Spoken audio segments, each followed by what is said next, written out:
So, okay, we're gonna make this work. My camera situation is still awkward because I haven't got to get a new one. Oh, I think I will move it just a touch that way. Perfect, wonderful. Okay, so today we are gonna do some watercolor postcards. I do have some fun stamps to use, but I'm also gonna share with you some fun, easy watercolor painting techniques that look super fun. And then I'm gonna show you my little sample that I made because I had a great time. So the first thing I'm going to share with you is if you have a piece of watercolor paper and you're wanting to make a postcard from just a piece of paper. So I actually have this handy dandy stamp, rubber stamp. That's a postcard stamp, which is really nice because then you can take any paper and turn it into a postcard. And then the watercolor paper is even more fun because then you can actually watercolor a design or do a mixed media collage, which is also a really fun thing to do. So I have a lot of people that are like, how do you get that fun deckled edge? Now, if you try to rip the paper on your own, I don't know about you guys, but I'm not the best at ripping straight. I'll just turn this down so it's easier to hear me here. So what you can do is you can actually use the back side of a metal ruler, and you just take this guy, and I think before I rip it, I'm going to actually stamp my postcard image here.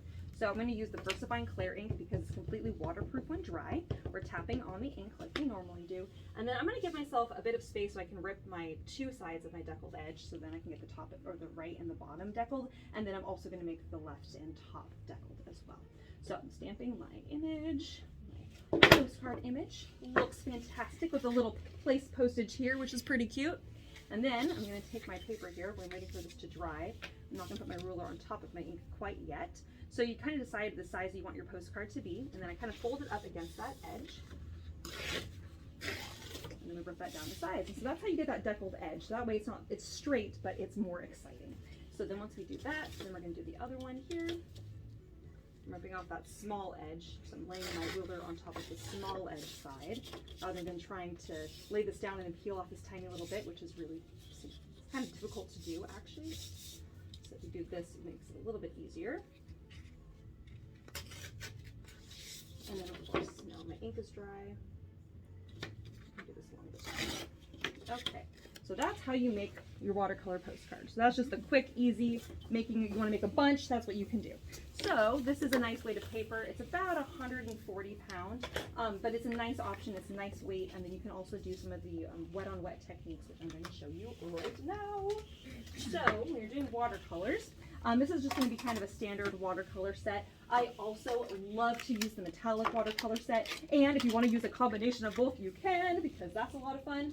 So what I like to do when I'm doing watercolors is I'm going to actually grab my little cup of water here, but I really like to use a water brush because that is the best tool because there's water in the little channel here, which is great. But because I don't know that I've filled this up recently, I'm just going to suck up a little bit of water there.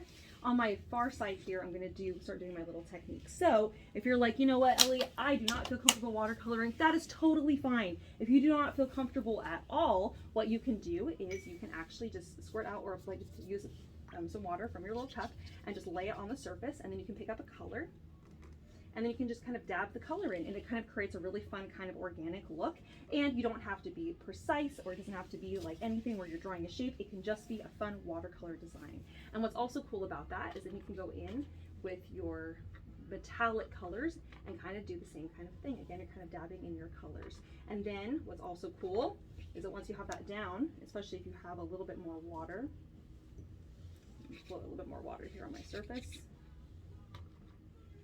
then you can move those around and let them kind of flow a little bit, and so then you have a little bit more of an organic look even more. And so that's kind of a cool way to just kind of make it look exciting and fun, but nothing really specific, especially if you're not really very comfortable in drawing. That's totally fine. So the cool thing about watercolor is that, especially with doing a technique like this, whatever you create will be beautiful. Just making sure that you're not making kind of a gross, yucky color. So when we talk about color mixing, we talk about like maybe working in a monochromatic. So maybe this palette set up really nicely, all your blue and green tones together, or all of your pinks and oranges and reds together, or your yellows and your oranges together. So those are kind of organized into groups that will look nice together, or all your blues. If you're gonna mix, I would recommend kind of working with like within the rainbow. So like red, orange, and yellow, or yellow, green, blue, or blue, green, or green, blue, purple. So working in a section of the rainbow will make it so all your colors always look really beautiful. You don't want to mix like yellow and purple because those colors are going to make brown. Okay, so that's just a quick little watercolor floating technique. We are also playing with, I have this huge collection of stuff I've been going through, which you guys know about. And in that collection, I found vintage Daniel Smith handmade paper watercolor postcards. So during this demo this week, everyone will get, if you do the craft, you will get to make your own watercolor postcard from a piece of watercolor paper, and you will get a Daniel Smith vintage watercolor handmade one, which is also super cool. So once these are gone, they're gone, but they're really fun to play with. And because they are so thick, you can really do a lot of like floating of water and doing some fun techniques. So I'm going to show you some techniques, an idea for doing this on the Daniel Smith one. Because they are handmade, they are not perfect and they are a little wonky, but they also feel amazing, and they're just super thick, and they're just absolutely delicious to the eyes and the sensory. So on the back side here, I'm going to kind of decide which side is up. It's going to be this way. I'm going to show you this technique for making a little magical door. I have a friend right now. If you're watching, hi! But I have a friend right now who actually lives in Greece, which is really cool. And while she is there, she's been taking photos of doors, and I'm just like, oh my gosh, they're so beautiful! All the different locks, and the ones that open up both ways, and the ones that have the I don't remember what it's called, where the top opens up but the bottom stays. The Dutch door, all the different kinds. They're so cool and so gorgeous. And then all the rocks and the rock pathways, and it's just so inspiring to me. So I thought that'd be kind of fun to show you a quick technique for making an amazing door. So first off, you want to pick what you want to do for your rocks. So if you want to do like little gray rocks, or if you want to do little like yellow or like kind of terracotta colors, you can kind of decide what you want to do for your little stones. I'm going to spritz all of my colors ahead of time here, so my colors are nice and vibrant and ready to go, and I don't have to dip in water and activate the colors every time. So I'm going to do, I think my first thing I'm going to do is I'm going to make some like little rocks here. So I'm just going to kind of do some like random little shapes. What's nice about rocks is that, guess what, they're not perfect, and I'm going to use a couple different shades of gray here. And I'm kind of thinking about where my door is going to go. So I think my door is going to go right there. So keeping that in mind, I'm kind of just drawing some blobular shapes here. Again, they're not going to be perfect, and that's totally fine, keeping in mind where my door shape is going to be. And then off to the side here on the left, I'm actually just going to kind of fade this out into nothing, but I'm actually going to do a little bit of kind of the floating of some water over here on the side, so then that way I can get some really fun, more colors kind of dabbed in here. And I'm kind of going for kind of a vintage look with this. So I'm kind of choosing some kind of vintage colors. So what's great about this technique is that it doesn't have to be perfect. We're just laying down some color, and if it's blobular and weird, wonderful, because we're kind of going for kind of a little bit more of a subtle kind of a look here. So underneath my door, I actually want to do 2 stairs. So I'm going to do a kind of a straight line here, and then I'm going to do a secondary thicker line down here along the bottom. And that just kind of looks like stairs right off the bat. Okay.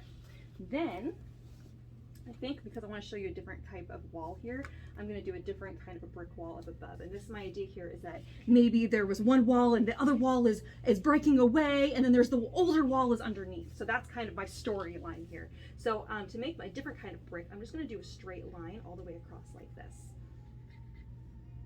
And maybe they ran out of one stone. yes, I love the story. Yes, I love that.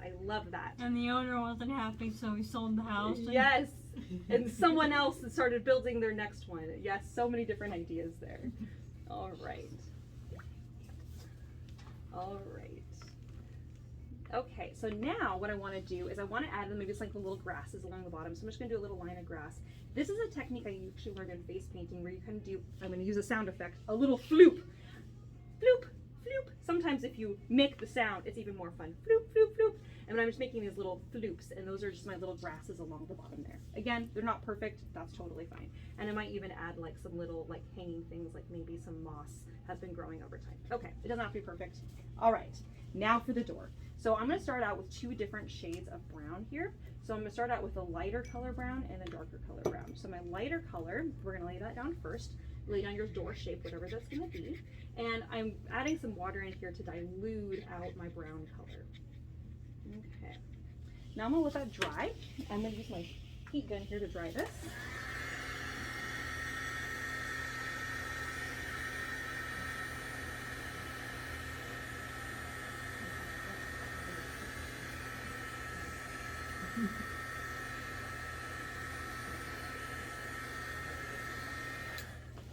So the tool of the hour is the fan brush. This tool is amazing. Once I learned how to use it, I was like, oh my gosh, how do I live my life without this amazing tool? This is the tool that I love to use for making perfect wood grain. It is amazing and it is so fast. So you wet your brush, you're gonna pick up an activated dark brown. And activated just means that I've activated it with water, because if it's dry, you can't pick up any color, but the color is nice and vibrant. If we were to add water to the brown while it was dry, then the color would be more diluted. We want the color to be nice and vibrant. So we want our brush to kind of look like that, where it's kind of all splayed out like that. Then you're just gonna line it up right on top. Ta-da! And you just lay that down and it is perfect. Now, if you're like, but Ellie, it went off the edge. Well, guess what? We're working with watercolor, so you can just take your water brush here and just soften that up, which is really nice. And then it kind of looks like you're edging there. But that's how you make a perfect wood grain. It is awesome. And just really, it's just a really cool effect. So anyways, there you have your door. Now we're gonna go in with our waterproof pens. I love the Food No Suki brush pen. Also the black glaze pen would work. You could also use Sharpie. It's not gonna be as nice quality, but would also suffice for the time being. Now, I'm gonna get weird with it, because of course I have to get weird with it. It's very strange. I'm gonna scribble. I'm kind of making my little tendrils. I'm gonna kind of scribble this way, and kind of my little scribbles over here. And I'm gonna add in some little swirls and some little swirlies along the bottom here. And the idea here is that these are gonna be like some little plants or something, but it's just kind of a quick, I'm not really sure what's happening there. Okay, then I'm also gonna go in here and I'm gonna outline my bricks. And I'm gonna do kind of a rough outline where they're not perfect. Is that a gel pen? This is a black glaze pen. It's completely waterproof when dry. You could use a black gel pen, but you would want to make sure that your art piece is completely dry before you use a gel pen, because a gel pen is not going to be completely waterproof, at least the standard ones are not. And so I'm just kind of lightly tracing where my bricks are gonna be, and then you could do the same thing with your rocks here. And then I'm gonna draw like maybe like a little lock of some kind. I'm not sure what I'm gonna do here today. I think maybe one of these kind of old-timey locks. I think that's really fun.